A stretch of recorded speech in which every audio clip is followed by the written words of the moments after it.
दोस्तों, मौनी अमावस्या पर 28 जनवरी की रात महाकुंभ में एक जबरदस्त हादसा हुआ। इस हादसे के बाद से लाखों हिंदुओं के मन में ये सवाल पैदा हो गया है कि वो महाकुंभ में पवित्र स्नान करने जाएं या न जाएं। एक तरफ लोग टीवी चैनल और सोशल मीडिया पर दिखाई गई भीड़ की तस्वीरों से लोग बेहद डरे हुए हैं। दूसरी तरफ जब वो नहीं जाने की बात सोचते हैं तो उन्हें बुरा भी लगता है। उन्हें लगता है कि 144 साल बाद आए इस पवित्र अवसर को वो कैसे गंवा दे। आखिर कितने ही लोग हैं जिनके जीते जी महाकुंभ का ये अवसर तो आता ही नहीं है। ऐसे में हम इस मौके को कैसे गंवा दें। लेकिन मौनी अमावस्या के दिन जो हादसा हुआ उसके बाद मन में ख्याल भी आता है कि अगर ऐसा कुछ मेरे या मेरे परिवार के साथ हो गया तो क्या होगा। मैं अच्छे से जानता हूं दोस्तों कि ये उधेड़ बुन लाखों लोगों के मन में बनी हुई है और इसका जवाब ज्यादातर लोगों को नहीं मिल रहा है। तो आज के वीडियो में हम कोशिश करेंगे कि इस पूरे मुद्दे के एक एक पहलू पर आपसे बात करें।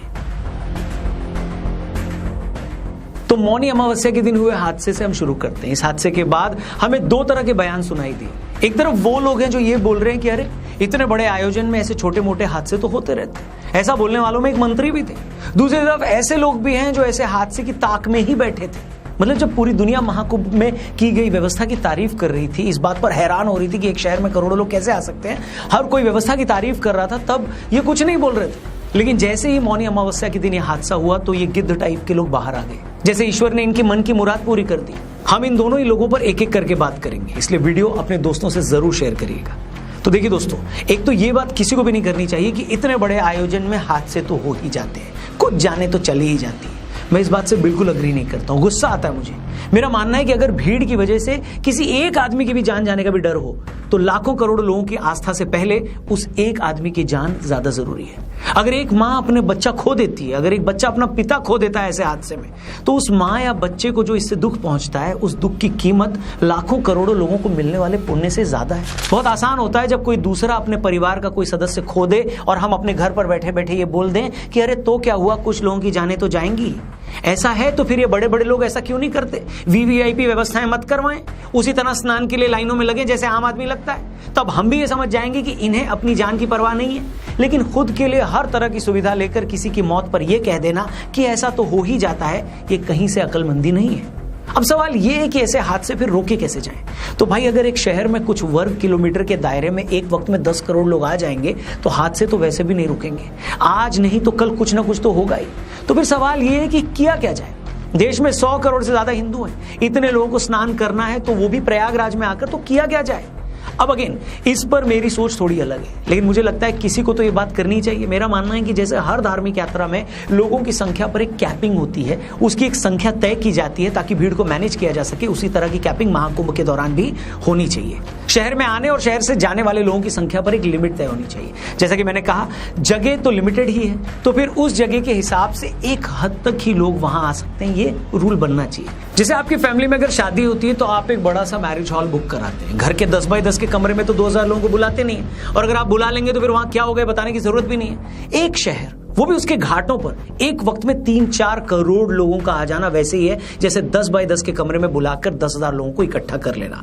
हादसे की पूरे के पूरे चांसेस होते हैं वहां पर। और ये कोई नई बात नहीं है। वैष्णो देवी में भी ऊपर ज्यादा भीड़ हो जाने पर नीचे कटरा में ही लोगों को रोक दिया जाता है। अमरनाथ यात्रा से लेकर चारधाम यात्रा तक सभी जगह भीड़ को नियंत्रित करने के लिए एक हद तक ही लोगों को जाने दिया जाता है। तो फिर इस तरह का नियम महाकुंभ में भी होना चाहिए। हालांकि मौनी अमावस्या के दिन हुई भगदड़ के बाद प्रशासन ने भीड़ को मैनेज करने के लिए मेला क्षेत्र को नो व्हीकल जोन घोषित किया है। वीवीआईपी पास रद्द किए गए, आने जाने के रास्तों को वन वे किया गया है। लेकिन ये सारी चीजें पहले से ही होनी चाहिए थी। और उससे भी ज्यादा बड़ी बात, एक लिमिट से ज्यादा लोगों को एक वक्त में शहर में नहीं आने देना चाहिए। मुझे पता है एक धार्मिक मामला है, लाखों लोगों की भावनाएं जुड़ी हैं, इसलिए लोगों को रोकने की बात कोई नहीं करता। लेकिन जैसा कि मैंने कहा, आस्था, भावनाएं, पवित्र आयोजन सब अपनी जगह है, सबका सम्मान भी होना चाहिए। लेकिन अगर भीड़ की वजह से एक भी जान जाती है तो सारी कोशिश उस एक जान को बचाने की होनी चाहिए, क्योंकि लाखों लोगों का कमाया पुण्य भी एक बच्चे को उसका पिता और एक माँ को उसका बच्चा वापस नहीं दिलवा सकता। दोस्तों, अब आते हैं उन लोगों पर जो ऐसे हादसों के बाद मजे लेने लगते हैं। दोस्तों, कुछ लोग मौनी अमावस्या के दिन हुए हादसे के बाद से बहुत खुश हैं। उन्हें लगा कि अब फलाना पार्टी को नीचा दिखाएंगे। ऐसे लोगों को मैं यही कहूंगा कि मित्रों, जब कोई इंसान माउंट एवरेस्ट के टॉप पर पहुंच जाता है ना, तो आप ये नहीं देखते कि रास्ते में उसका कितनी बार पैर फिसला या वो कितनी बार गिरा। अगर वो टॉप पर नहीं भी पहुंच पाता तब भी आपको इस बात के लिए उसका मजाक नहीं उड़ाना चाहिए, क्योंकि एवरेस्ट पर चढ़ना ही अपने आप में दुनिया का सबसे चैलेंजिंग काम है। सेम यही बात महाकुंभ जैसे इवेंट को ऑर्गेनाइज करने को लेकर भी है। मतलब भारत के एक शहर में अगर ऐसा कोई आयोजन हो रहा है जो हजारों सालों के दुनिया के इतिहास इतिहास में आज तक कभी नहीं हुआ, तो पहले तो यही अपने में बड़ी बात है। फिर आप देखिए कि सरकारों ने उस आयोजन को कामयाब बनाने के लिए अपना सब कुछ झोंक दिया है। सिर्फ जहां मेला हो रहा है वहां की सुरक्षा के लिए पुलिस से लेकर पीएसी, होमगार्ड और अदर फोर्सेस के 50,000 से ज्यादा जवान लगा रखे हैं। 2,500 से ज्यादा सीसीटीवी कैमरे लगे हैं, 5,000 लोग सिर्फ सफाई कर रहे हैं, 13 टेम्पररी हॉस्पिटल बने हैं, 9,000 से ज्यादा एलईडी और सोलर लाइट्स लगी हैं, कितने लोहे के पुल बनाए गए हैं, कितने ही मोबाइल टावर्स लगे हैं। मतलब जो कुछ किया जा सकता था वो किया गया है। पिछले कुंभ के मुकाबले इस बार कुंभ का बजट भी 5 से 6 गुना ज्यादा है, लेकिन इसकी कोई तारीफ नहीं।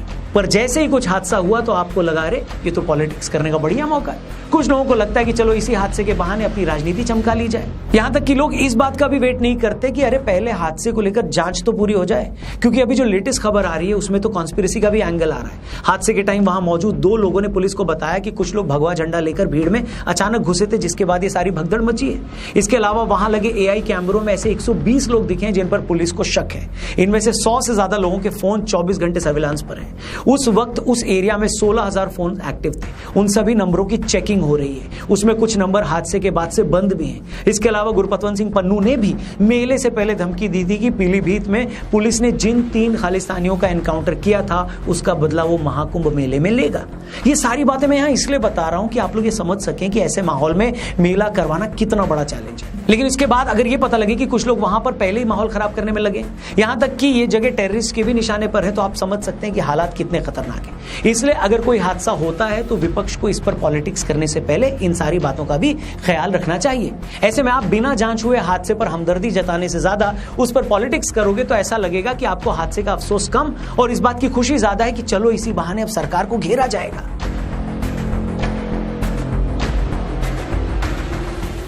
तो ये तो हो गई उन लोगों की बात जो हादसे को या तो छोटी मोटी घटना बताकर डिफेंड कर रहे हैं या उस पर पॉलिटिक्स कर रहे हैं। अब सवाल आ जाता है जिससे हमने अपना ये वीडियो शुरू किया था कि आप क्या करें? क्या आप भीड़ या हादसे के डर से वहां न जाएं या फिर 144 साल बाद मिले इस अवसर का फायदा उठाएं और स्नान करके आएं?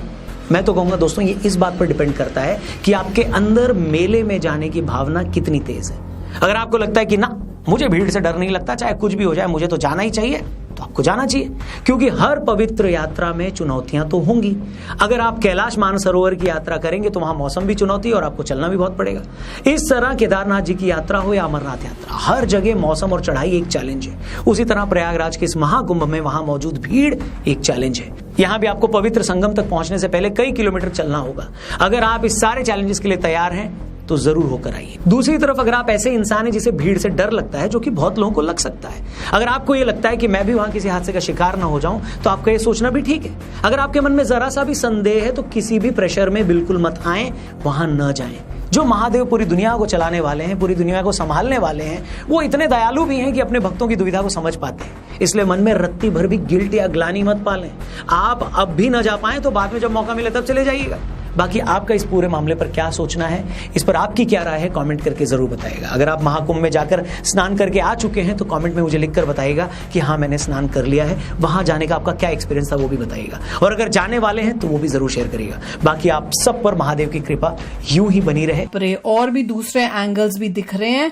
हमने एक तो ये हमें देखा था वीडियो जिसमें बता रहे थे कि वो 120 लोगों के जो एक ही बस से उतरे थे वो उनका, और उनको एआई कैमरे से उनके ऊपर शक है, वो सब तो कैमरा कुछ नहीं है, फेशियल रिकग्निशन है। मगर देखिए पॉइंट ये है कि हर चीज की मैक्सिमम ऑक्यूपेंसी होती है। वो तो है। अगर आपने कभी एलिवेटर देखी हो, लिफ्ट देखी हो, तो मैक्सिमम ऑक्यूपेंसी है। उससे ज्यादा अगर लोग आ जाए, रूम्स की होती है जब आप बुक करते हो वेडिंग रूम्स या किसी भी, उसमें भी लिखा होता है मैक्सिमम ऑक्यूपेंसी। मैक्सिमम ऑक्यूपेंसी होती है। अगर चाहते तो पूरे कंपाउंड, जो भी कंपाउंड जहाँ पे लोग आना है, पहले एक वॉल बनाइए, आप टेम्पररी वॉल बनाइए, पूरे को बंद कर दीजिए, एक ही एंट्रेंस है, राइट, और उसी एंट्रेंस से सभी ने आना है। वहां पे स्टेजिंग एरिया है, जैसे जैसे लोग अंदर जाते रहेंगे आपको पता लग गया कि इतनी मैक्सिमम ऑक्यूपेंसी हो गई, अभी के लिए रुके हुए हैं। एक एग्जिट द्वार है, वहां से एग्जिट निकलते रहेंगे, इतने एग्जिट। ऐसे ही अब एक चल रहा है, क्योंकि अब देखो ना, एक जो पन्नू साहब है ना, वो हर एक इवेंट है जो भी एक वो देखता है ना कि इसमें एक मुझे एक लोग पब्लिक सिटी देंगे या एक लोग देखेंगे कि यार वाकई ये कुछ करने के एक लायक है या मैं कर सकूंगा, तो ऐसा कुछ भी सीन नहीं है। इंडिया में जो भी इवेंट होता है, वर्ल्ड कप में भी उसने एक बोला था कि मैं कुछ ऐसा कर दूंगा कि आप देखते रहेंगे। वो बस ना अपनी तरफ एक चीजों को खींचता है और उसमें कोई ऐसी बात नहीं है। अब जो एक एंगल एक डिफरेंट आ रहा है ना, वो एक मतलब कि हैरान कुन देखने वाले हैं यार। एक लोग जितने भी हमने देखे हैं ना,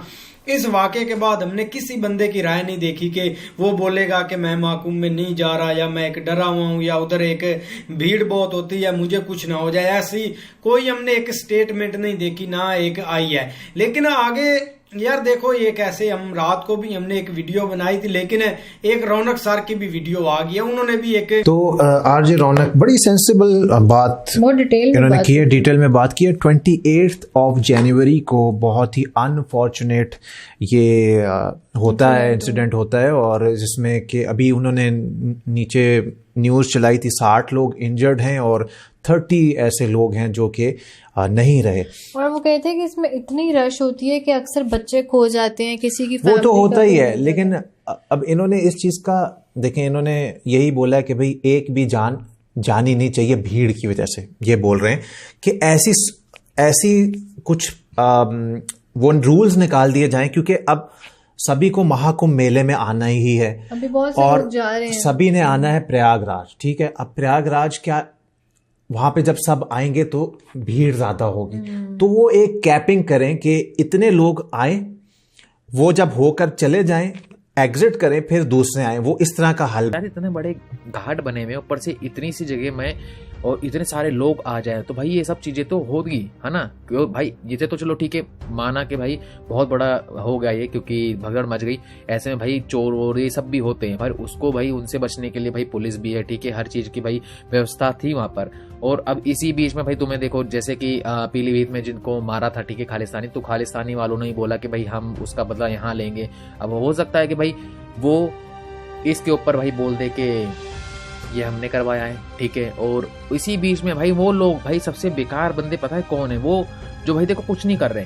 जब उनकी सरकार थी तब वो कुछ नहीं कर रहे थे, अब जब कोई नई सरकार आई है वो कुछ कर रही है, तो उसमें भी उनको ही दिक्कत हो रही है, जबकि वो बोल रहे हैं कि हाँ भाई, जब मतलब तुम देखो यार, ऐसी मतलब छोटे इतने सारे भाई लोग, अब देख लो हम कितने सारे हिंदू है भाई, 100 करोड़ प्लस हिंदू है भाई। अगर हम एक ही जगह इकट्ठे हो जाए तो भूकंप तो वैसे ही आ जाए भाई वहां पर।